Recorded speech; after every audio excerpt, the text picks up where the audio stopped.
ফলের সিজনে ড্রাগন গাছের কেমন পরিচর্যা দরকার আজকে এই ভিডিওটাতে আমি তোমাদেরকে শেয়ার করব। ভিডিওটা প্রথম থেকে শেষ পর্যন্ত দেখতে থাকো, তাহলে জানতে পারবে আমি আমার ড্রাগন গাছগুলোর কি পরিচর্যা করি, বিশেষ করে এই ফলের সিজনে।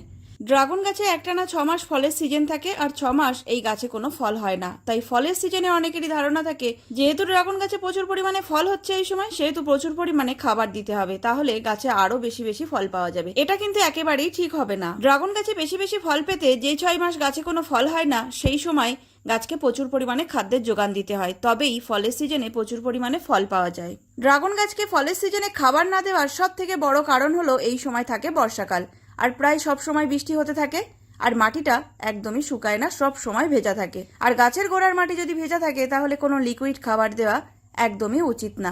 সেটা ড্রাগন গাছ বলে কথা না, যে কোনো ফুল বা ফলের গাছে মাটি ভেজা থাকলে কোনো লিকুইড খাবার দেওয়া একদমই উচিত হয় না। দিলে সামান্য পরিমাণে হার্ড খাবার দেওয়া